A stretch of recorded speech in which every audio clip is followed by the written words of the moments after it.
ആമേൻ. എല്ലാവരും കർത്താവായ യേശുക്രിസ്തുവിന്റെ നാമത്തിൽ സ്നേഹവന്ദനത്തെ അറിയിക്കുന്നു. आगे सभी लोगों को प्रभु यीशु मसीह का पवित्र नाम से नमस्कार।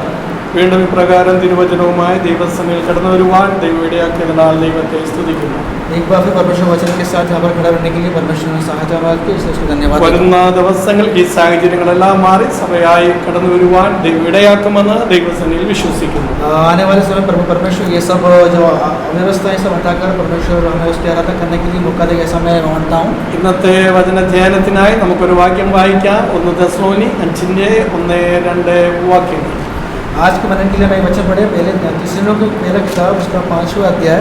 സഹോദരന്മാരെ, കാലങ്ങളെയും സമയങ്ങളെയും കുറിച്ച് നിങ്ങളെ എഴുതി അറിയിപ്പാൻ ആവശ്യമില്ല. കള്ളൻ രാത്രി വരുന്ന പോലെ കർത്താവിന്റെ നാൾ വരുന്നു എന്ന് നിങ്ങൾ തന്നെ നന്നായി അറിയുന്നുവല്ലോ. पहला थिस्सलुनीकियों 5 का 1 से लेकर 3 तक। पर हे भाइयों, इसका प्रयोजन नहीं कि समय और कालों के विषय में तुम्हारे पास कुछ लिखा जाए, क्योंकि तुम आप ठीक जानते हो कि जैसे रात को चोर आता है वैसे प्रभु का दिन आने वाला है, जब लोग कहते होंगे कि कुशल है और सब और कुछ भय नहीं, तो उन पर एकाएक विनाश आ पड़ेगा, जिस प्रकार गर्भवती पर पीड़ा और वे किसी रीति से ना बचेंगे। അവിടെ രണ്ടാമത്തെ വാക്യത്തിൽ നമുക്ക് ഇങ്ങനെ കാണുവാനാണ് കഴിഞ്ഞത്. वहाँ पर दूसरे आयत में इस प्रकार लिखा हुआ है, കള്ളൻ രാത്രി വരുന്നത് പോലെ കർത്താവിന്റെ നാൾ വരുന്നു എന്ന് നിങ്ങൾ തന്നെ നന്നായി അറിയുന്നല്ലോ. वहाँ पर इस प्रकार लिखा है कि आप जानते हो कि जैसा रात को चोर आता है वैसा ही प्रभु का दिन आने वाला है। പെട്ടെന്ന് നമുക്ക് തോന്നും കർത്താവിന്റെ മധ്യാകാശ വരവിനെ കുറിച്ചാണ് എഴുതിയിരിക്കുന്നതെന്ന് പെട്ടെന്ന് നമുക്ക് തോന്നുവാൻ സാധ്യതയുണ്ട്.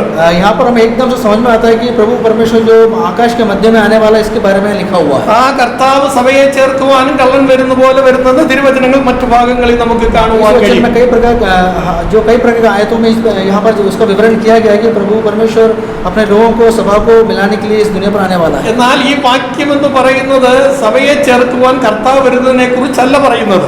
लेकिन इस वाक्य की ओर देखें तो यहाँ पर किसी सभा के बारे में संबोधन नहीं किया गया। ആ 4-ാം അധ്യായം 16 തൊട്ടുള്ള വാക്യങ്ങളിൽ കർത്താവിന്റെ മധ്യാകാശ വരവിനെ കുറിച്ച് പൗലോസ് തെസ്സലോനിക്കരോട് പ്രസ്താവിപ്പാനിടയായി തീർന്നു. यहाँ पर 4थे अध्याय के नीचे वचनों में लिखा हुआ है कि प्रभु यीशु मसीह जो मध्याकाश में आने के बारे में बताया गया है। കർത്താവായ യേശു ക്രിസ്തുവിന്റെ രണ്ടാം വരവിന് 2 ഘട്ടമുണ്ട്. प्रभु यीशु मसीह का जो दूसरा आगमन है उसके 2 बातें हैं। അതിന്റെ രണ്ടാം വരവിന്റെ 1-ാം ഘട്ടത്തിനാണ് രഹസ്യ വരവ് എന്ന് പറയുന്നത്. उस 2 आगमन में से पहले आए दूसरा 2-ാം ഘട്ടത്തിന്റെ 1-ാമത്തെ ഭാഗം जो परमेश्वर के आने का जो दूसरी बार आने का उसका पहले आने के बारे में लिखा हुआ प्रभु यीशु मसीह रहस्यमय रूप से आएगा। അല്ലെങ്കിൽ മേഘപ്രത്യക്ഷത എന്നോ മധ്യാകാശ വരവെന്നൊക്കെ അതിനെ കുറിച്ച് തിരുവചനത്തിൽ കാണുവാൻ കഴിയും. या फिर प्रभु यीशु मसीह आकाश के मध्य में आएगा, ऐसे इस वचन में लिखा हुआ है। അത് മധ്യാകാശം വരെ യേശു കടന്നു വരത്തുള്ളൂ. प्रभु यीशु मसीह जो है आकाश के मध्य तक ही आएगा। ആ 4-16 തൊട്ടുള്ള വാക്യങ്ങൾ വായിക്കുമ്പോൾ അവിടെ വ്യക്തമായി എഴുതിയിട്ടുണ്ട്. 4थे अध्याय का 16वें आयत के नीचे इस बारे में लिखा हुआ है।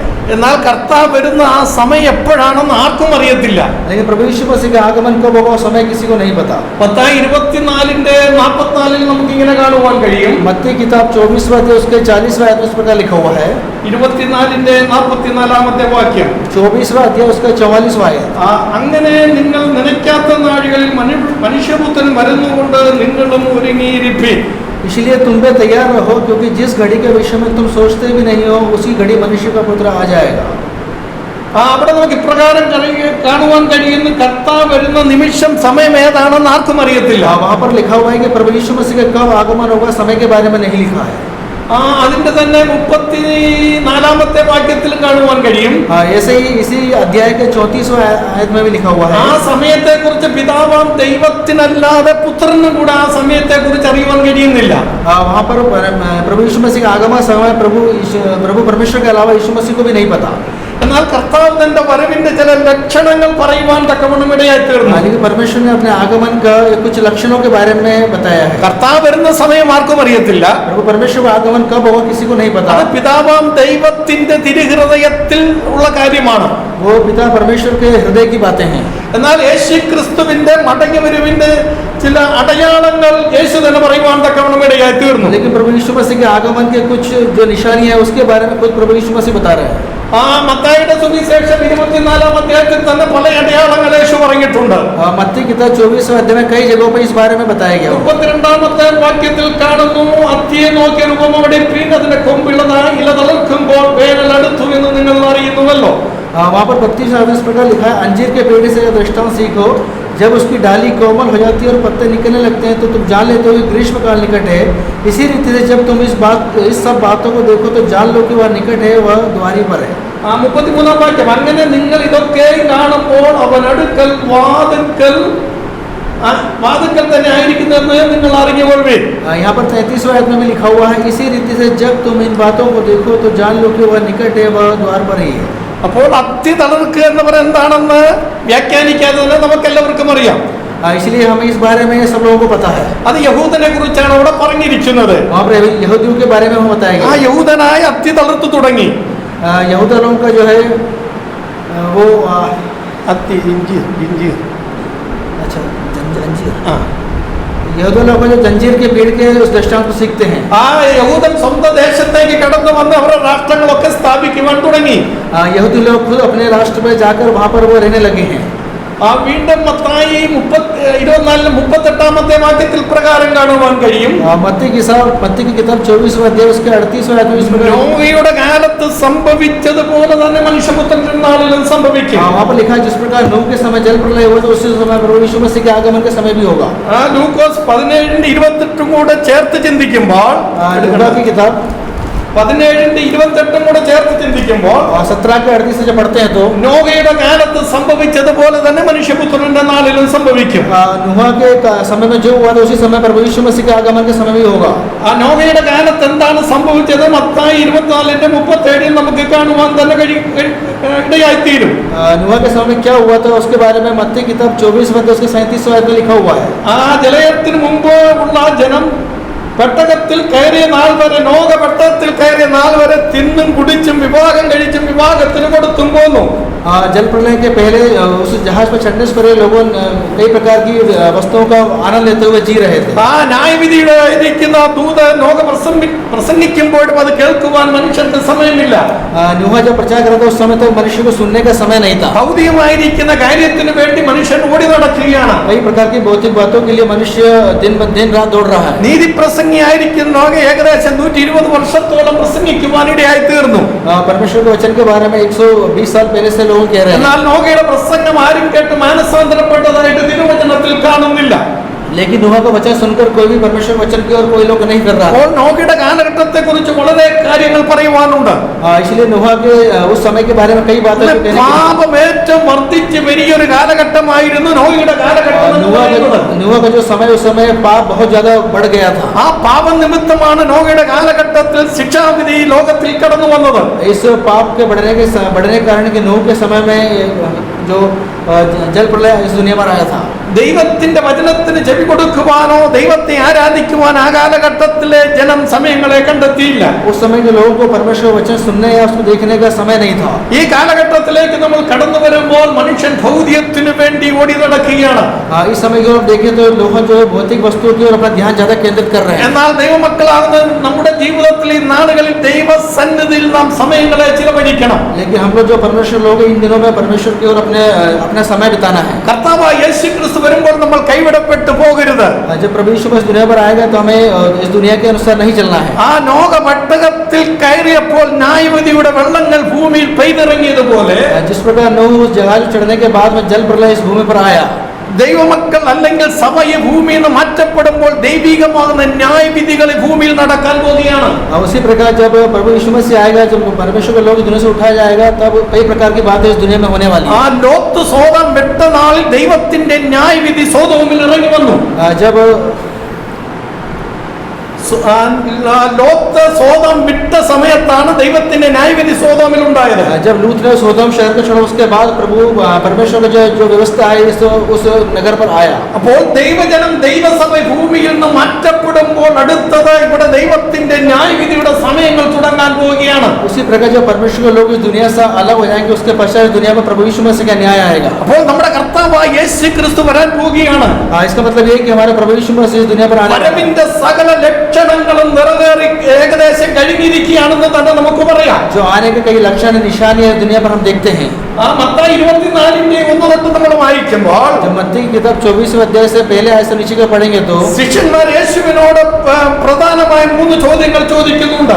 वहाँ पर शिक्षी लोग जो है प्रभु यीशु मसीह से 3 बातें के बारे में पूछते हैं. ഒന്ന്, നിന്റെ വരവ് എപ്പോഴാണ് നടക്കുന്നത്? और वहाँ पर चेले लोग प्रभु यीशु मसीह से पूछते हैं कि आपका आगमन कब है। ലോകത്തിന്റെ അവസാനം എപ്പോഴാണ് ഉണ്ടാകുന്നത്? फिर वो पूछते हैं कि दुनिया का अंत कब है। ആലയത്തിന്റെ നാശം എപ്പോഴാണ് ഉണ്ടാകുന്നത്? यह आराधनालय का जो नष्ट कब होगा। എന്നാൽ കർത്താവായ യേശുക്രിസ്തുവിന്റെ വരവിന്റെ ചില ലക്ഷണങ്ങൾ 4 തൊട്ടുള്ള വാക്യത്തിൽ താഴോട്ട് പറയുകയാണ്. लेकिन प्रभु यीशु मसीह के आगमन के बारे में जो लक्षण है 4 वचन 24 अध्याय के 4 वचन से नीचे की ओर लिखा हुआ है। അവിടെ 7ാമത്തെ വാക്യത്തിൽ എഴുതിയിരിക്കുന്നു, वहाँ पर 7वें आयत में इस प्रकार लिखा ജാതി है। ജാതിയോടും രാജ്യം രാജ്യത്തോടും എതിർക്കും, वहाँ पर इस प्रकार लिखा है कि जाति जाति पर राज्य राज्य में चढ़ाई करेगा। ക്ഷാമവും ഭൂകമ്പവും അവിടെ ഉണ്ടാകും. जगह जगह अकाल पड़ेंगे और भूकंप होंगे। അങ്ങനെ അവിടെ പല കാര്യങ്ങളാണ് അവിടെ താഴോട്ട് എഴുതിയിരിക്കുന്നത്. इस प्रकार कई बातों के बारे में नीचे वर्णन അപ്പോൾ किया ഈ हुआ है। അന്ത്യകാലത്ത് ഈ കാര്യങ്ങളൊക്കെ നടക്കുമ്പോൾ നമ്മൾ മനസ്സിലാക്കേണ്ടത് കർത്താവിൻ്റെതായിരിക്കുന്ന വരം ആസന്നമായെന്നാണ്. इसका मतलब है कि जब इस बातों को हम होते हुए देखें तो हमें समझना जरूरी है कि प्रभु यीशु मसीह का आगमन निकट है। വരവിന്റെ അടയാളങ്ങളാണ് ഈ മഹാമാരി, ക്ഷാമങ്ങൾ, ഭൂകമ്പങ്ങൾ, യുദ്ധങ്ങൾ, ഇതൊക്കെ നമ്മൾ കേൾക്കുന്നത് കർത്താവായ യേശുക്രിസ്തുവിന്റെ വരവിന്റെ ലക്ഷണങ്ങളാണ്. भाई ये जो महामारी जो बीमारी हम देखते हैं इसका मतलब ये है कि प्रभु यीशु मसीह का आगमन जो निकट है। അതുകൊണ്ട് ദൈവസഭ ദൈവമക്കൾ എപ്പോഴും ഒരുക്കമുള്ളവരായിരിക്കുക. इसलिए हमेशा परमेश्वर के लोग आराधनालय के साथ में तैयारी के साथ बैठे रहते हैं। അതുകൊണ്ട് നമ്മൾ ചെയ്യേണ്ടത് കർത്താവിന്റെ വരവിന്റെ ആ സമയം അറിയാത്തത് കൊണ്ട് നമ്മൾ ചെയ്യേണ്ട പല കാര്യങ്ങൾ തിരുവചനത്തിൽ കാണുവാൻ കഴിയും. इसलिए परमेश्वर को आगमन का निकट का समय नहीं पता, इसलिए हमें क्या करना है इसके बारे में परमेश्वर के वचन में लिखा हुआ है। ലൂക്കോസ് 12:35 നമ്മൾ ഇങ്ങനെ വായിക്കുന്നു, लूका की किताब 12वें अध्याय उसका 36वां आयत में लिखा हुआ है, നിങ്ങളുടെ അരകെട്ടിയും വിളക്ക് കത്തിയും കൊണ്ടിരിക്കട്ടെ. आप लोग हमेशा दिए के साथ तैयार रहो। നമ്മൾ എപ്പോഴും തയ്യാറായിരിക്കണമെന്ന് ദൈവവചനം പറയുകയാണ്. परमेश्वर वचन कहता है कि हमें हमेशा कमर कस का तैयार रहना है। ഇസ്രായേൽ മിസ്രൈമിൽ നിന്ന് പുറപ്പെടുവാൻ സമയമായപ്പോൾ जब इसराइल लोगों का मिस्र से जाने का समय आया, അവർ ആട്ടിൻകുട്ടിയെ ഭക്ഷിച്ചുകൊണ്ടിരിക്കുമ്പോഴും जब वो मेमने के मांस का भक्षण कर रहे थे, അവർ തയ്യാറോടുകൂടിയാണ് ആ കുഞ്ഞാടിനെ ഭക്ഷിച്ചുകൊണ്ടിരിക്കുന്നത്. वो लोग हमेशा तैयारी के साथ उस मांस को चख रहे हैं। അവരുടെ കാലിൽ ചെരുപ്പിട്ടും वो अपने पैरों पर जूते ആ पहन कर, കയ്യിൽ മടി പിടിച്ചും हाथों में लकड़ी लिए हुए, അവിടെ അരകെട്ടിയും കൊണ്ടാണ് അവർ ആ കുഞ്ഞാടിനെ ഭക്ഷിക്കുന്നത്. वो अपने कमर कसकर वो उस मांस को खा रहे हैं। കാരണം എന്താണെന്ന് ചോദിച്ചാൽ कारण पूछे तो ആ രാത്രിയിൽ ഒരു കാഹളനാദം മുഴങ്ങും. क्योंकि रात के समय एक तुरही का शब्द फूका, അപ്പോൾ ആ കാഹളനാദം മുഴങ്ങുമ്പോൾ അവർ മിസ്രയീം വിട്ട് യാത്ര പുറപ്പെടണം. जब उस तुरही की आवाज आएगी तब उन्हें उस मिस्र देश को छोड़कर बाहर അതുകൊണ്ട് निकलना। കാഹളനാദം കേൾക്കുമ്പോൾ ഒരുങ്ങുവാൻ സമയമില്ല. इसलिए जब उस तुरही की आवाज आएगी तब उस तैयार होने അത് का समय नहीं है। ഒരുക്കമുള്ളവരായിട്ടാണ് അവർ കുഞ്ഞാടിനെ ഭക്ഷിക്കുന്നത്. इसलिए वो हमेशा तैयारी के साथ में उस भीड़ का जो है അന്ന് രാത്രി കാഹളനാദം മുഴങ്ങിയപ്പോൾ ഇസ്രായേൽ മിസ്രയീമിൽ നിന്ന് യാത്ര പുറപ്പെട്ടു. जब उस रात में उस तुरही का शब्द फूका गया तब इस्राएल लोग मिस्र देश छोड़कर चले गए। അപ്രകാരം തന്നെ നാമും ദൈവസന്നിധിയിൽ തയ്യാറായിരിക്കണം. उसी प्रकार हम भी हमेशा प्रभु यीशु मसीह के सामने तैयार रहे। എപ്പോഴാണ് കാഹളനാദം കേൾക്കുന്നതെന്ന് അറിയത്തില്ല. कब हमें तुरही की आवाज आएगी हमें नहीं पता। ഏത് സമയത്തും കാഹളനാദം കേൾക്കും. किसी भी समय उस तुरही की आवाज आ सकती है। അതുകൊണ്ട് എപ്പോഴും ദൈവജനം ദൈവമക്കൾ റെഡി ആയിരിക്കണം. इसलिए हमेशा परमेश्वर लोगों को तैयार रहना है। അത് കർത്താവ് വരുമ്പോൾ നമ്മൾ കൈവിടപ്പെട്ടു പോകരുത്. जब प्रभु यीशु मसीह आएगा तो हमें छूटना नहीं है। കർത്താവ് വരുമ്പോൾ എല്ലാവരും കടന്നു പോകത്തിൽ നിന്ന് മത്തായി 24-ാം അധ്യായം നമ്മൾ വായിക്കുമ്പോൾ അവിടെ നമുക്ക് കാണുവാൻ കഴിയും. मत्ती की किताब 24वें अध्याय में लिखा है जब प्रभु यीशु मसीह आएगा तब सभी लोग स्वर्ग पर नहीं जा सकते, ऐसा लिखा हुआ है। അതിന്റെ 40 തൊട്ടുള്ള വാക്യത്തിൽ എഴുതിയിരിക്കുന്നു. മത്തായി 24-ന്റെ 40 തൊട്ട് നമ്മൾ വായിക്കുമ്പോൾ मत्ती की किताब 24वें अध्याय उसके 40 आयत के नीचे लिखा हुआ है, അന്ന് രണ്ടുപേർ വയലിലിരിക്കും, ഒരുത്തനെ കൈക്കൊള്ളും, മറ്റവനെ ഉപേക്ഷിക്കും. वहाँ पर इस प्रकार लिखा है कि 2 लोग खेत में काम कर रहे होंगे, उसमें से एक ले लिया जाएगा, दूसरा छोड़ दिया जाएगा। അതിൽ നമുക്കൊരു കാര്യം മനസ്സിലാക്കുവാൻ കഴിയും. वहाँ पर हमें एक बात समझ में आती है, ആ രണ്ടുപേരെ ഒരുമിച്ച് വേല ചെയ്യുമ്പോൾ തന്നെ वहाँ पर लिखा हुआ है कि जब 2 लोग एक साथ काम करेंगे, എന്തുകൊണ്ട് ഒരാൾ കൈവിടപ്പെട്ടു പോയി? वहाँ पर एक आदमी को क्यों छोड़ दिया गया? ആ കർത്താവിന്റെ വരവിന് അവൻ തയ്യാറല്ലായിരുന്നു. वो प्रभु यीशु मसीह के आगमन के लिए तैयार नहीं था। ആ രണ്ടുപേർ അവിടെ ഒരു തിരികല്ലിൽ പൊടിച്ചുകൊണ്ടിരിക്കുകയാണ്. वहाँ पर लिखा है कि 2 लोग वहाँ पर चक्कियाँ पीस रही होंगी, അതിൽ ഒരാളെ കൈക്കൊള്ളും, ഒരാൾ തിരസ്കരിക്കപ്പെടും. उसमें से एक ले ली जाएगी और दूसरी छोड़ दी जाएगी। ആ ലൂക്കോസ് 17:36 നമ്മൾ വായിക്കുമ്പോൾ लूका की किताब 17वां अध्याय 34 पढ़े तो രണ്ടുപേർ ഒരു കിടക്കയിലായിരിക്കും. वहाँ पर लिखा है कि 2 लोग एक साथ सो रहे होंगे, ഒരാളെ കൈക്കൊള്ളും, ഒരാൾ ഉപേക്ഷിക്കപ്പെടും. उसमें से एक को लिए जाएगा, दूसरा छोड़ दिया ഇന്ന് जाएगा। തൽക്കാലം ഈ വചനം കേൾക്കുമ്പോൾ ആ വചനത്തിന് മുമ്പാകെ നമ്മെ തന്നെ എന്ന് ശോധന ചെയ്യാൻ നമ്മൾ ഇന്ന് ഏത് കൂട്ടത്തിൽ നമ്മൾ പെടും? जब आज हम इस वचन के बारे में मनन करते हैं तो हमें अपने आप को भी मनन करना है कि हम किस बात की ओर जा रहे हैं। അപ്പോൾ തന്നെ ആ വാക്യത്തിൽ കൂടെ നമുക്ക് കാണുവാൻ കഴിയുന്നത്, उस वचन के द्वारा हमें इस देख सकते हैं ആ യേശു പകല് വരുമെന്ന് ഇവിടെ കാണുവാൻ കഴിയും. वहाँ पर इसका मतलब है कि प्रभु यीशु मसीह दिन में आएगा, യേശു രാത്രിയിൽ വരുമെന്ന് അവിടെ കാണുവാൻ കഴിയും. प्रभु यीशु मसीह रात में आएगा, वहाँ पर हम देख सकते हैं। യേശു സന്ധ്യാസമയത്ത് വരുമെന്ന് അവിടെ കാണുവാൻ കഴിയും. प्रभु यीशु मसीह शाम के समय आएगा, वहाँ पर हम देख सकते हैं। ഏത് സമയത്താണെന്ന് യേശു വരുന്നെന്ന് അറിയത്തില്ല. किस समय प्रभु यीशु मसीह आएगा हमें नहीं അതുകൊണ്ട് पता। നമ്മൾ എപ്പോഴും തയ്യാറായിരിക്കണം. इसलिए हमें हमेशा तैयार रहना। അതുമല്ല, യേശു വരുമ്പോൾ ലോകത്തിന് ഒരിടത്ത് രാത്രിയായിരിക്കും, जब प्रभु यीशु मसीह इस दुनिया में आएगा तो एक जगह रात्रि होगा, ഒരിടത്ത് പകലായിരിക്കും, दूसरी तरफ दिन होगा, അത് ഒരിടത്ത് സന്ധ്യാസമയമായിരിക്കും. एक जगह शाम का समय होगा। അപ്പോൾ നമ്മൾ കൈവിടപ്പെട്ടു പോകരുത്. इसलिए हमें जब प्रभु यीशु आएगा तो छूटना नहीं। ദൈവസഭ ഒരുക്കമുള്ളവരായിരിക്കുക. इसलिए प्रभु की सभा हमेशा एक तैयार के साथ रहना है। ദൈവമക്കളെ, ഈ നാളുകളിൽ നിങ്ങളെ ആയിരിക്കുന്ന ഇടത്ത് ദൈവത്തിന്റെ യേശുക്രിസ്തുവിന്റെ വരവിന് വേണ്ടി നിങ്ങൾ ഒരുങ്ങുക. इसलिए प्रभु परमेश्वर के लोग आप जहाँ भी है वहाँ पर प्रभु यीशु मसीह के लिए तैयारी के साथ हैं। കർത്താവ് ആരെ ചേർക്കുവാനാണ് ലോകത്തിൽ വരുന്നത്? प्रभु यीशु मसीह किसको लेने के लिए दुनिया पर आ रहा है? എബ്രായർ 9:27 നമ്മൾ പഠിക്കുമ്പോൾ इब्रानी किताब 9 अध्याय से 27 वाक्य पढ़ते हैं। കർത്താവിനെ കാത്തിരിക്കുന്ന വിശുദ്ധന്മാരെ ചേർക്കുവാൻ, वहाँ पर लिखा है जो प्रभु यीशु मसीह की बाट जो होते हैं ऐसे लोगों को, പാപം കൂടാതെ ജീവിക്കുന്ന തന്റെ ശുദ്ധന്മാരെ ചേർക്കുവാൻ, जो बिना पाप के जीते हैं ऐसे लोगों को। തിരുവചനം നമ്മൾ ആകമാനം ചിന്തിക്കുമ്പോൾ जब परमेश्वर वचन की हम मनन करते हैं, വിശുദ്ധിയിലും വേർപാടിലും ജീവിക്കുന്ന ഭക്തന്മാരെ ചേർക്കുവാനാണ് യേശു വരുന്നത്. जो विशुद्धि के साथ रहता है ऐसे लोगों को प्रभु यीशु मसीह लेने के लिए आ रहा है। അതുകൊണ്ട് ദൈവമക്കളെ, നിങ്ങൾ എപ്പോഴും ജീവിതത്തിൽ വിശുദ്ധിയുള്ളവരായിരിക്കുക. इसलिए प्रभु परमेश्वर के लोगों आप हमेशा विशुद्धि के साथ इस दुनिया पर रहें। വെളിപ്പാട് പുസ്തകത്തിൽ യോഹന്നാൻ പറയുന്ന 22-ാമത്തെ അധ്യായത്തിൽ प्रकाशित वाक्य 22वें आयत में पढ़े तो वहाँ लिखा हुआ है, വിശുദ്ധനിയും തന്നെ വിശുദ്ധീകരിക്കട്ടെ, നീതിമാൻ അധികം നീതി ചെയ്യട്ടെ. वहाँ पर लिखा है कि जो शुद्ध लोग हैं, अपने आप को और अधिक शुद्ध ആ करें। വിശുദ്ധനിനി തന്നെ വിശുദ്ധീകരിക്കണം शुद्ध लोग जो है अपने आप को और अधिक शुद्ध എന്ന് करें। പറഞ്ഞാൽ ആ വാക്യത്തിന്റെ അർത്ഥം എന്താണ്?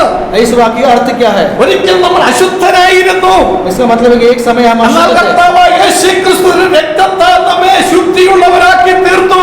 लेकिन प्रभु यीशु मसीह ने अपने लहू से हम लोग को शुद्ध किया। എന്നാൽ നമ്മുടെ ശരീരത്തിന്റെ വീണ്ടെടുപ്പ് നടന്നിട്ടില്ലാത്തത് കൊണ്ട്, लेकिन हमारे परमेश्वर का उद्धार, हमारे शरीर का उद्धार नहीं हुआ, इसलिए തെറ്റുകുറ്റങ്ങൾ നമ്മുടെ ജീവിതത്തിൽ കടന്നു വരും. हमारे शरीर में कई प्रकार के गलतियां आ सकती അപ്പോൾ हैं। ഓരോ ദിവസവും നമ്മുടെ ജീവിതത്തെ നമ്മൾ ശോധന ചെയ്ത് इसलिए हर एक दिन अपने जीवन को जांच कर തെറ്റുകുറ്റങ്ങൾ യേശുവിനോട് ഏറ്റുപറഞ്ഞ് हमारी गलतियों को प्रभु यीशु मसीह के सामने मानकर വിശുദ്ധീകരണം ജീവിതത്തിൽ നമ്മൾ പ്രാപിക്കണം.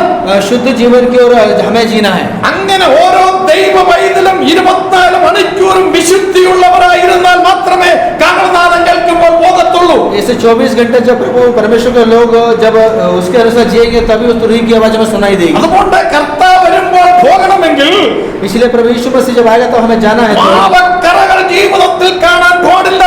किसी प्रकार के पाप हमारे जीवन में नहीं होना चाहिए। അശുദ്ധികളും മാലിന്യങ്ങളും നമ്മുടെ ജീവിതത്തിൽ കാണാൻ പാടില്ല. किसी प्रकार की अशुद्धियां मालिन्यता हमारे जीवन में नहीं होना चाहिए। ദാവീദ് 4-ാം സങ്കീർത്തനത്തിൽ വിളിച്ചു പറയുന്നു, दावीद 4 भजन संहिता में कहता है, നടുങ്ങുവീൻ, പാപം ചെയ്യാതിരിപ്പീൻ. प्रभु यीशु मसीह के आगमन तक कोई पाप ना करो। അപ്പോൾ പാപം നമ്മുടെ അകത്ത് വസിക്കുവാൻ പാടില്ല. कोई भी पाप हमारे जीवन में प्रवेश ना करना। പാപത്തിന്റെ പ്രവർത്തികൾ നമ്മിൽ ഉണ്ടാകാൻ പാടില്ല. पाप रूपी प्रवृत्ति हमारे जीवन में नहीं होना चाहिए। നീതിയല്ലാത്ത പ്രവർത്തികൾ നമ്മിൽ ഉണ്ടാകാൻ പാടില്ല. जो काम हमें करना उसके अलावा कोई काम എബ്രായർ नहीं। 12-ൽ പൗലോസ് പറയുന്നു, इब्रानी किताब 12वें अध्याय में प्रेरित कहता है, ഒരു നേരത്തെ ഊണിന് വേണ്ടി एक समय के आहार के लिए ആ ജ്യേഷ്ഠാവകാശം വിറ്റുകളഞ്ഞ യേശാവിനെ പോലെ നിങ്ങൾ ആയിത്തീരരുത്.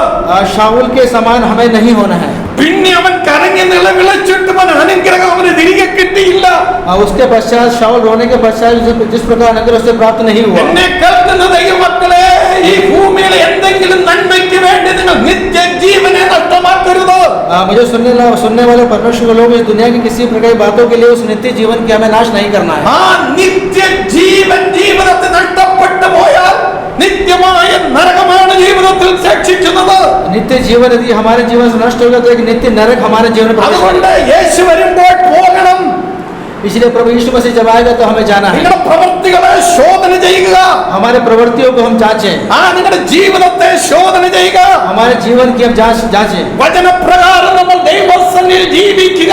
इस वचन के अनुसार हम परमेश्वर सम्मुख जीवन അതെ, ബുദ്ധിയുള്ള കന്യകമാരെ പോലെ उस बुद्धि रूपी कन्या के समान നമ്മുടെ വിളക്കിൽ എണ്ണ നിറച്ചുകൊണ്ട് हमारे दिए में हम तेल डालते हैं, മണവാളന് വേണ്ടി ദിവസങ്ങളിൽ നമുക്ക് കാത്തിരിക്കാം. उस दुल्हे का हम हर दिन इंतजार करते रहे. എപ്പോഴാണ് യേശു വരുന്നെന്ന് അറിയത്തില്ല. कब प्रभु यीशु मसीह का आगमन होगा नहीं അതുകൊണ്ട് जानते. വചനം പറയുന്നു, इसलिए वचन कहता है നിങ്ങൾ ഉണർന്നും आप जागते रहो, പ്രാർത്ഥിച്ചും കൊണ്ടിരിപ്പീൻ. प्रार्थना के साथ हमेशा रहें. കർത്താവിന്റെ വരവിൽ കൈവിടപ്പെട്ടു പോയാൽ प्रभु यीशु मसीह का आगमन समय यदि हम छूट गए तो വളരെ പീഡനകാലമാണ് ഈ ലോകത്തിൽ നടക്കാൻ പോകുന്നത്. कई प्रकार की पीड़ा की अवस्था दुनिया में होने वाली है. യേശു ക്രിസ്തു തന്റെ സഭയെ ഭൂമിയിൽ നിന്ന് ചേർത്ത് കഴിഞ്ഞാൽ जब प्रभु यीशु मसीह अपनी सभा को अपने साथ मिला लेगा, പിന്നെ 7 വർഷം കൂടെ അന്തിക്രിസ്തുവിന്റെ ഭരണവും उसके बाद अगले 7 साल प्रभु यीशु मसीह का भरण होगा. ആ അന്തിക്രിസ്തുവിന്റെ ഭരണവും പീഡനകാലവുമാണ് ഇവിടെ നടക്കുന്നത്. पीड़ा का जो समय है इस दुनिया पर होने वाला है. ദൈവമക്കളെ, പീഡനകാലം എന്ന് പറഞ്ഞാൽ അത് നമുക്ക് സഹിക്കാൻ കഴിയത്തില്ല. पीड़ा का समय का मतलब है कि हम उस पीड़ा को सह नहीं सकते. മത്തായി 24:21 യേശു പറയുന്നു, मत्ती की किताब 24 अध्याय से 21 ലോകാരംഭം മുതൽ ഇന്ന് വരെ സംഭവിച്ചിട്ടില്ലാത്തതും ഇനി മേലാൽ സംഭവിക്കുന്നതും വലിയ കഷ്ടകാലമൊന്നുണ്ടാകും.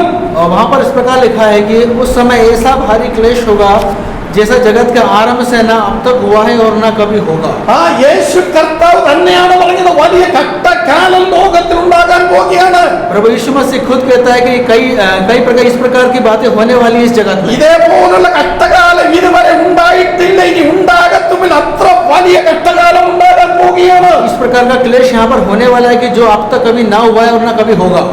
അതിനെ കുറിച്ച് മലാക്കി പറയുന്നത്, इसके बारे में मलाकी कहता है ആ ചൂള പോലെ കത്തുന്ന കത്തി എരിയുന്ന ഒരു ദിവസം വരാൻ പോവുകയാണ്. एक चूल्हे के समान जलने की अवस्था आने वाली है. വചനം പറയുന്ന ആർക്കും പ്രവർത്തിച്ചുകൂടാത്തൊരു രാത്രി കടന്നു വരാൻ പോവുകയാണ്. वचन कहता है कि किसी को भी दुनिया में ना रह सके ऐसी एक अवस्था आने वाली है. ആ യോവേൽ 1:15 കാണുന്നു. യോവേൽ 1:15. योएल की किताब पहला अध्याय उसके 5वें आयत में लिखा हुआ ആ है. ദിവസം അയ്യോ കഷ്ടമെന്നാണ് യോവേൽ വിളിച്ചു പറയുന്നത്. वहाँ पर भविष्यता इस प्रकार कहता है कि किस प्रकार के दिन आने वाले हैं. ആ 2:1 വായിക്കുന്നത് ഇരുട്ടും അന്ധകാരമുള്ള ദിവസമാണ്. वहाँ पर दूसरे अध्याय में लिखा है कि अंधकार की अवस्था आने वाली है. 2:11 കാണുന്നു. दूसरा अध्याय से 11वें आयत में लिखा हुआ അത് है. വലുതും അത് ഭയങ്കരവും അത് സഹിക്കുവാൻ ഒരു മനുഷ്യനെ കൊണ്ട് പറ്റത്തില്ല. जो अवस्था आने वाली है भयंकर और किसी भी मनुष्य उसको सह नहीं सकता है. അപ്പോൾ അതിഘോരമായ ഒരു ദിവസം കടന്നു വരാൻ പോവുകയാണ്. तो अब हम लोग समझ सकते हैं कि किस प्रकार कठिन स्थिति आने वाली है. അതിന്റെ അവസാന 3.5 വർഷം ദൈവക്രോധം ഭൂമിയിൽ ദൈവം ചൊരിയാൻ പോവുകയാണ്.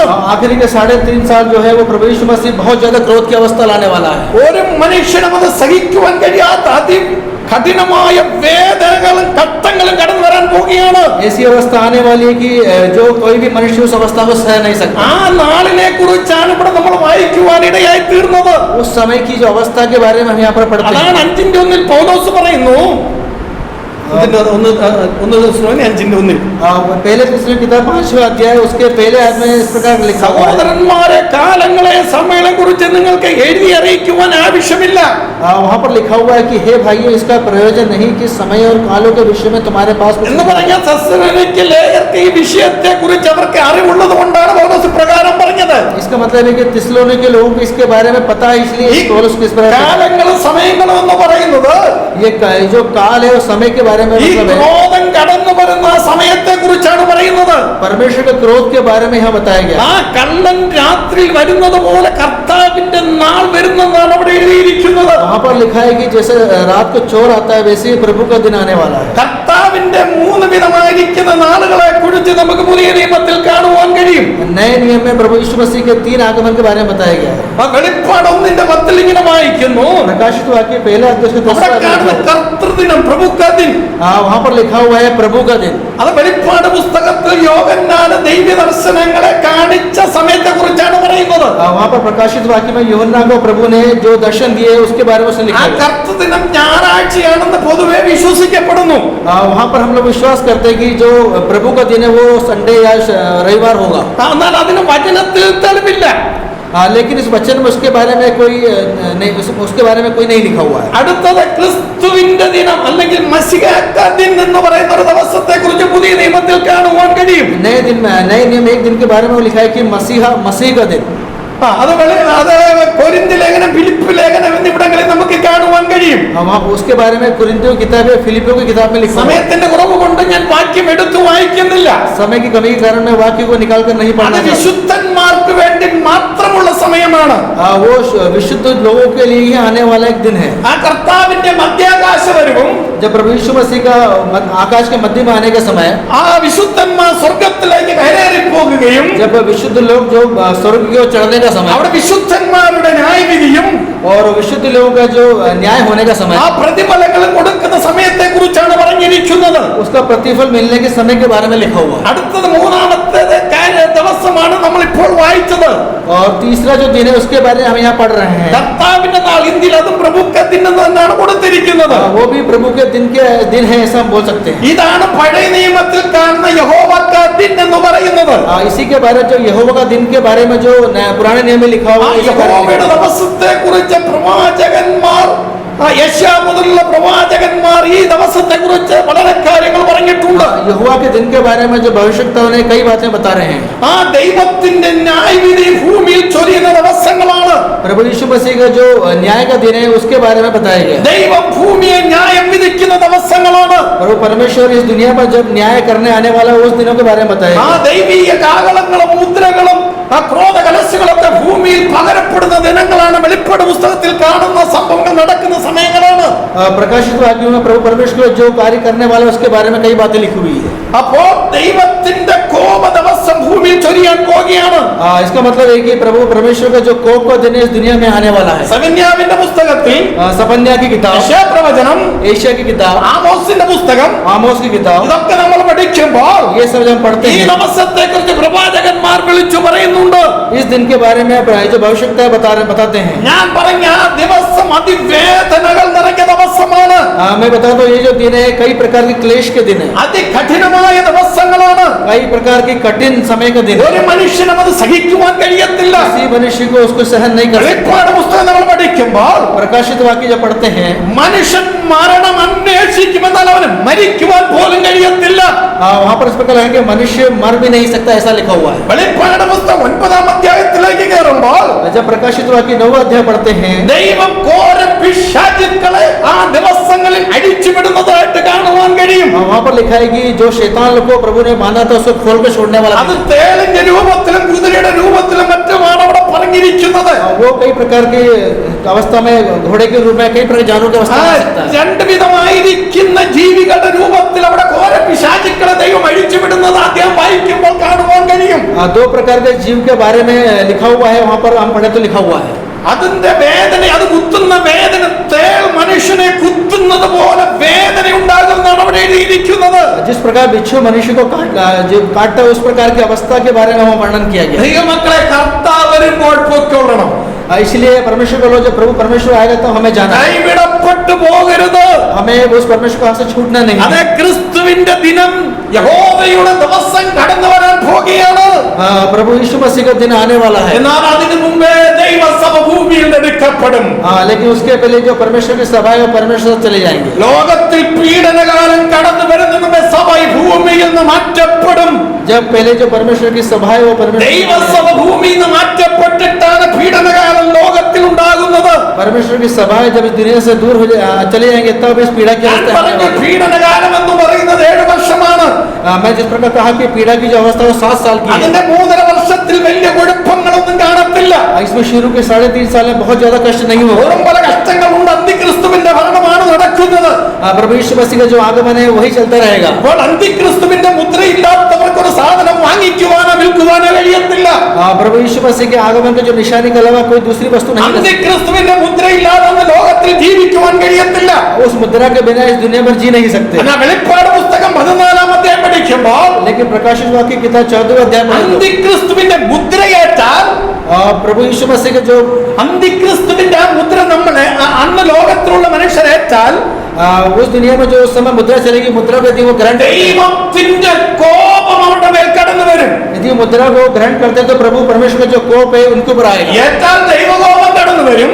उसको यदि वो ग्रहण करते हैं तो प्रभु का कोप उनके ऊपर आएगा। ഏറ്റില്ലെങ്കിൽ അന്തിക്രിസ്തുവിന്റെ വാളിനിരയായിത്തീരും. यदि इसको ग्रहण नहीं करता तो शैतान की जो तलवार उनके ऊपर आएगी। എന്ന് പറഞ്ഞാൽ ഒരു വലിയ വിധത്തിലും മനുഷ്യന് ജീവിക്കാൻ വയ്യാത്തൊരു കാലഘട്ടം इसका मतलब है कि वो जो स्थिति है उस समय कोई भी मनुष्य वो जीवित नहीं रह सकता। ഇവിടെ എഴുതിയിരിക്കുന്ന പൗലോസ് പറയുന്നത് वहाँ पर लिखा हुआ प्रेरित पौलुस कहता है ആ കള്ളൻ രാത്രിയിൽ വരുന്നത് പോലെ കർത്താവിന്റെ നാൾ വരുന്നു. वहाँ पर लिखा है जिस प्रकार रात को चोर आता है प्रभु परमेश्वर उस प्रकार आता है। ഞാൻ പറയുന്നത് ദൈവസഭയെ ചേർക്കാൻ വരുന്ന കാര്യമല്ല.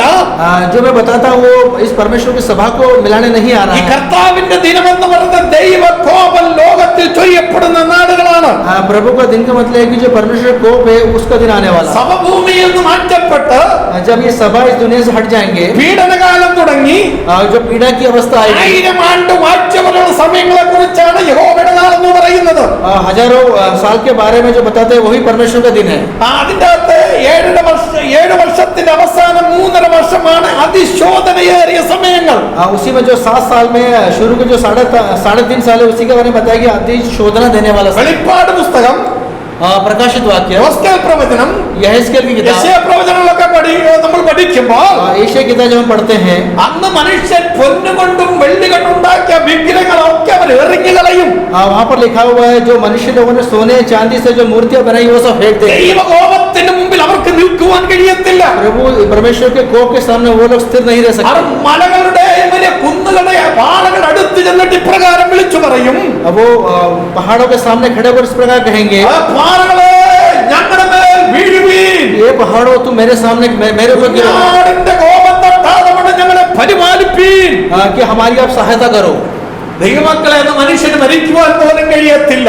परमेश्वर के लोगों कोई भी चाह कर भी मर नहीं सकता। ഭൂമിയിൽ ജീവനോടിരിക്കുമ്പോൾ ദൈവത്തിന്റെ കോപം ക്രോധം നമ്മുടെ ജീവിതത്തിൽ കടന്നു വരാതിരിക്കുവാൻ जब तो भूमि पर जीवित है प्रभु परमेश्वर कोप हमारे पर ना आने के लिए, അതേ നാം വിശുദ്ധിയോടെ നാളുകളിൽ നമ്മൾ ജീവിച്ചില്ലെങ്കിൽ നമ്മൾ കൈവിടപ്പെട്ടു പോകും. यदि विशुद्धि के साथ हम नहीं जाएंगे तो हम परमेश्वर को हाथ से छूट जाएंगे। കൈവിടപ്പെട്ടു പോകുന്നവരുടെ ജീവിതത്തിൽ യഹോവയുടെ നാൾ കടന്നു വരുമെന്ന് ഇന്ന് പകൽക്കാലം മറന്നു പോകരുത്. आज आप इस बात को नहीं बोल रहे कि जो परमेश्वर को हाथ से छूट गए उनको कई प्रकार की विपत्ति आएगी।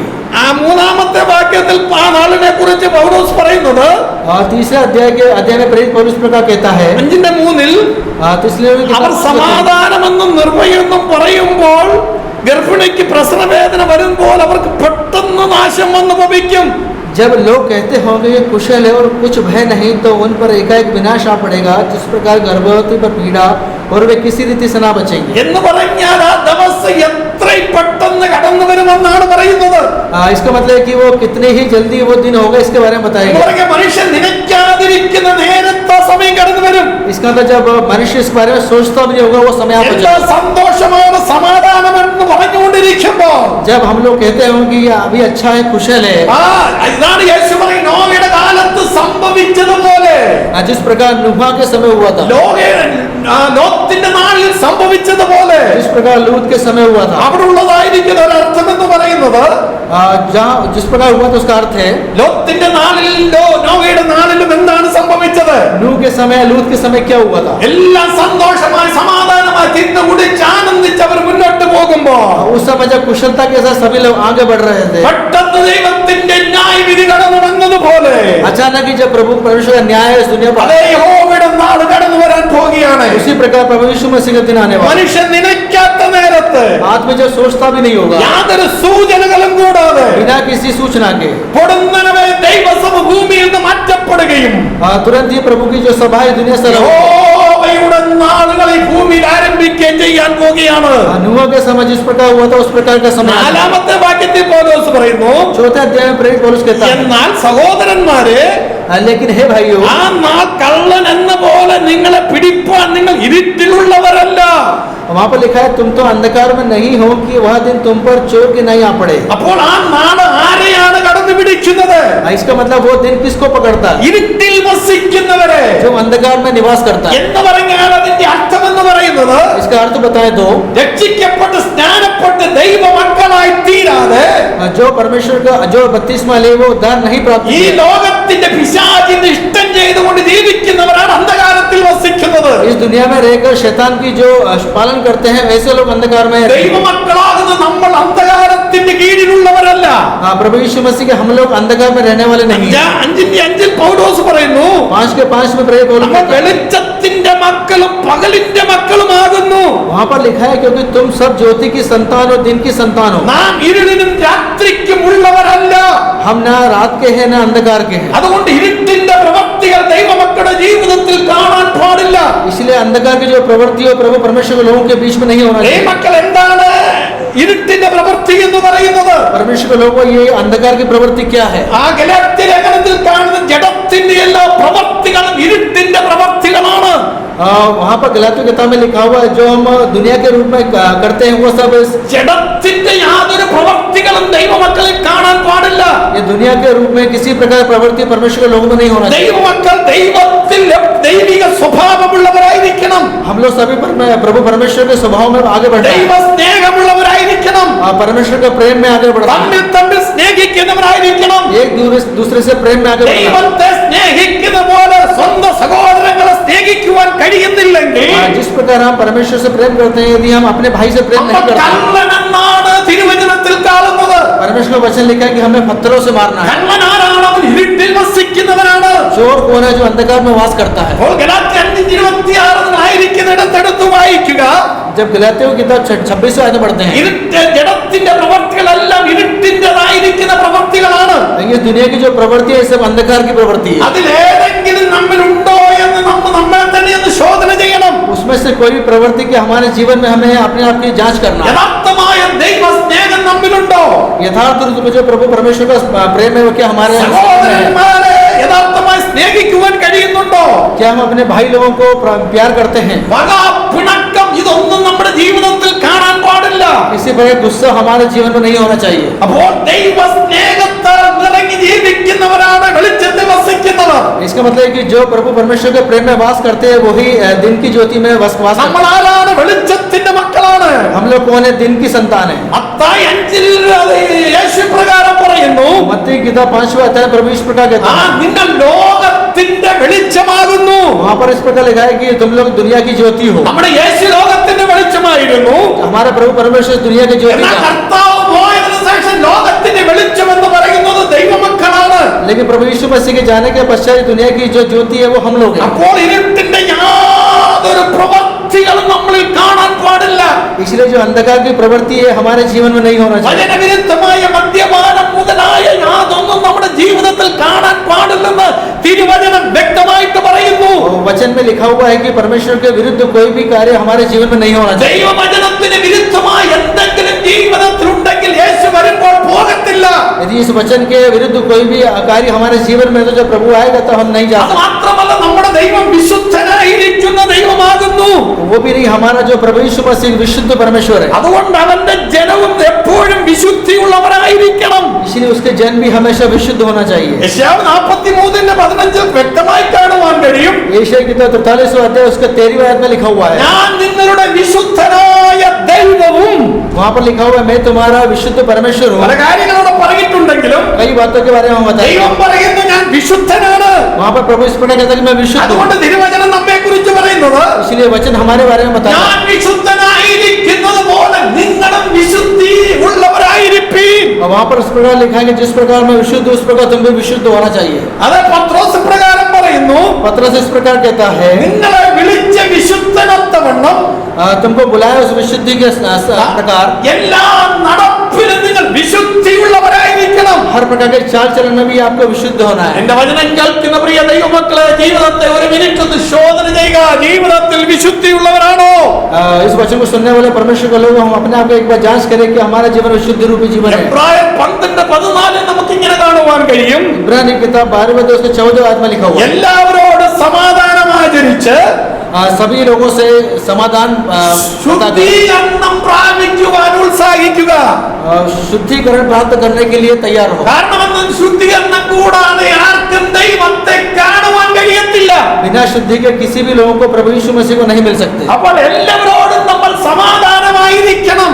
सभी लोगों के साथ प्रेम या समाधान के साथ रहना. ദൈവമക്കൾ തമ്മിൽ തമ്മിൽ പിണങ്ങിയിരിക്കരുത്. परमेश्वर के लोग कभी भी एक दूसरे से गुस्से के रूप में ना മനുഷ്യനാണ് കുറവ് കുറ്റങ്ങൾ ജീവിതത്തിൽ വരും. मनुष्य है तो उसके जीवन में कई प्रकार की कमियां എന്നാൽ ദൈവവചനം വിളിച്ചു പറയുന്നു, लेकिन परमेश्वर वचन कहता है, സൂര്യൻ അസ്തമിക്കുവോളം കോപം വെച്ചുകൊണ്ടിരിക്കരുത്. सूर्य अस्त के समय तक कोप को हम अपने जीवन में ना रखें. അപ്പോൾ എല്ലാ മനുഷ്യരോടും നമ്മൾ इसलिए हम सभी मनुष्यों के साथ समाधान या प्रेम के साथ എല്ലാവരോടും നമ്മൾ സന്തോഷമായിരിക്കണം. सभी लोगों के साथ हम संतोष के साथ रहें, ഇല്ലെങ്കിൽ നമ്മുടെ അകത്ത് ശുദ്ധീകരണം ഉണ്ടാകത്തില്ലെന്നാണ് ദൈവവചനം പറയുന്നത്. तो हमारे जीवन में कोई शुद्धि नहीं हुई ऐसा परमेश्वर वचन है। ആരെങ്കിലോട് നമ്മൾ പിണങ്ങിയിരിക്കുന്നെങ്കിൽ, यदि किसी से हम बैर के साथ रहते हैं, ആരെങ്കിലോട് നമ്മൾ കോപിച്ചിരിക്കുന്നെങ്കിൽ, यदि किसी से हम कोप के साथ रहते ആ हैं, നമ്മുടെ അകത്ത് വിശുദ്ധീകരണം ഇല്ലെന്ന് ദൈവവചനം പറയുന്നു. हमारे जीवन में कोई भी शुद्धि नहीं है ऐसा परमेश्वर वचन അപ്പോൾ कहता है। വിശുദ്ധീകരണം ഇല്ലെങ്കിൽ കർത്താവിനെ കാണുവാൻ നമുക്ക് കഴിയത്തില്ല. इसलिए विशुद्धि हमारे जीवन में नहीं है तो हम प्रभु से नहीं കർത്താവിനെ എപ്പോഴാണ് കാണുന്നത്? കർത്താവിന്റെ വരവിൽ എടുക്കപ്പെടുമ്പോഴാണ് കർത്താവിനെ കാണുന്നത്. प्रभु को हम कब देखते हैं? जब प्रभु यीशु मसीह के आगमन के समय उठाए जाएंगे तब हम प्रभु को देखेंगे। അതുകൊണ്ട് കർത്താവിനെ കാണണമെങ്കിൽ വിശുദ്ധീകരണം ജീവിതത്തിൽ ഉണ്ടായിരിക്കണം. इसीलिए प्रभु यीशु मसीह जब हमें देखना है तो हमारे जीवन में शुद्धि जरूरी है। ദൈവമക്കളെ, നമ്മുടെ കർത്താവ് വിശുദ്ധനായിരിക്കുന്നത് പോലെ प्रभु परमेश्वर के लोगों जिस प्रकार हमारा परमेश्वर विशुद्ध के साथ रहता है, 7:1 നമുക്ക് കാണുവാൻ കഴിയും. दूसरा कुरिन्थी 7वें अध्याय में हम देखते हैं ഈ വാഗ്ദത്തങ്ങൾ നിങ്ങൾക്കുള്ളത് കൊണ്ട്, ये जो वचन है वो आपके लिए है। तो അത് ആരിൽ പറയുന്ന ചില വാഗ്ദത്തങ്ങളാണ് അവിടെ എഴുതിയിരിക്കുന്നത്. कई प्रकार के वचनों के बारे में वहाँ लिखा हुआ है। അത് ഒരു കാര്യമെന്ന് പറഞ്ഞ്, ഞാൻ നിങ്ങൾക്ക് പിതാവും നിങ്ങൾ എനിക്ക് പുത്രന്മാരും പുത്രിമാരുമായിരിക്കും. वहाँ पर लिखा है कि मैं तुम्हारे लिए पिता और तुम मेरे लिए पुत्र और पुत्री ठहरोगे। അവിടെ പല കാര്യങ്ങൾ പറയുന്നുണ്ട്. वहाँ पर कई बातें लिखी हुई है। അതുകൊണ്ടാണ് പൗലോസ് പറയുന്നത്, ഈ വാഗ്ദത്തം നിങ്ങളിൽ ഉള്ളത് കൊണ്ട് इसलिए पौलुस कहता है कि ये जो बातें हैं तुम्हारे लिए, ആത്മാവിലെയും ശരീരത്തിലെ എല്ലാ പാപക്കറകളെ നീക്കി നമ്മൾ വിശുദ്ധിയുള്ളവരായിരിക്കണം. इसलिए आत्मिक और शारीरिक जो भी पाप है वो हमारे जीवन से हटाना है। അതുകൊണ്ട് വചനം കേൾക്കുമ്പോൾ നമ്മുടെ ജീവിതത്തെ ശോധന ചെയ്യുക. इसलिए इस वचन को सुनते समय अपने अपने शरीर या अपने आत्मा की जांच करें। 100% ഉറപ്പകത്തുണ്ടായിരിക്കണം. കാരണം നാഥൻ കേൾക്കുമ്പോൾ ഞാൻ കർത്താവിനെ എതിരേൽപ്പാൻ എടുക്കപ്പെടും. 100% हमें ये विश्वास होना चाहिए कि जब उस तुरही की आवाज हम सुनेंगे तब प्रभु यीशु मसीह के साथ हम അതുകൊണ്ട് जाएंगे। കർത്താവിന്റെ ഭീകരമായ ഒരു നാൾ വരാൻ പോവുകയാണ്. इसलिए प्रभु परमेश्वर का जो एक भयंकर दिन इस दुनिया पर आने वाला ആ है, നാള് കർത്താവിന്റെ വരവിൽ കൈവിടപ്പെടുന്നവർക്ക് ലോകത്തിലുള്ളവർക്കും വേണ്ടിയുള്ള നാളുകളാണ്. वो जो भयंकर दिन है जो परमेश्वर से के पास जाने छूट जाएंगे उनके लिए। ദൈവകോപം ഒരിക്കലും ദൈവസഭയ്ക്കകത്ത് വെളിപ്പെടുകയില്ല. प्रभु परमेश्वर का जो कोप है परमेश्वर की सभा में कभी भी नहीं आएगा। അപ്പോൾ യോബേലും മറ്റും വിളിച്ചു പറഞ്ഞ പോലെ വലിയ കഷ്ടകാലം വരാൻ പോവുകയാണ്. जिस प्रकार योएल अपने वचन में कहता है कि ये भयंकर एक स्थिति आने वाली है। വെളിപ്പാട് പുസ്തകത്തിൽ വായിച്ചതുപോലെ വളരെ വേദനാജനമാകുന്ന ദിവസങ്ങൾ കടന്നു വരാൻ പോവുകയാണ്. प्रकाशित वाक्य जिस प्रकार लिखा है कई प्रकार की ऐसी स्थिति आने वाली जो मनुष्य इसको नहीं മരണം മനുഷ്യനെ വിട്ട് മാറി മരിക്കുവാൻ പോലും കഴിയാത്ത ദിനങ്ങൾ കടന്നു വരികയാണ്. ऐसे दिन आने वाले जब कि मनुष्य मरने के बारे में सोचे तो वो भी मर नहीं सकता। കർത്താവ് വരുമ്പോൾ കടന്നു പോയില്ലെങ്കിൽ ഈ ഭീകരമായ നാള് നമ്മുടെ ജീവിതത്തിൽ കടന്നു വരും. यदि प्रभु आएगा जब हम उसके साथ नहीं जाएंगे तो इस भयंकर स्थिति का हम सामना कर सकते हैं। അതുകൊണ്ട് ദൈവമക്കളെ, വളരെ ഉണർവോടും വിശുദ്ധിയോടും കൂടി നാളുകളിൽ ജീവിക്കാം. इसलिए परमेश्वर के लोग हम विशुद्धि के साथ और जागते रहे। അത് നമ്മുടെ കർത്താവ് വരാറായി. हमारा परमेश्वर आने वाला है। നമ്മുടെ യേശു വരുമ്പോൾ നമ്മുടെ കഷ്ടങ്ങളും പ്രയാസങ്ങളും എല്ലാം മാറാൻ പോവുകയാണ്. जब हमारा प्रभु यीशु इस दुनिया पर आएगा, जब हमारी सब प्रकार की നിത്യമായ സന്തോഷം നമ്മൾ പ്രാപിക്കാൻ പോവുകയാണ്. नित्य रूपी जो आनंद है वो हमें मिलने वाला है। കർത്താവിനോടുകൂടെ നിത്യ യുഗങ്ങൾ വാഴാൻ പോവുകയാണ്. परमेश्वर तो हमेशा हमेशा के लिए हम रहने वाले എന്നാൽ കൈവിടപ്പെട്ടു പോയാൽ ഒരു നിമിഷം ചിന്തിക്കുക. हैं। लेकिन यदि हमने परमेश्वर को आज छोड़ दिया तो हम उसकी चिंता करें।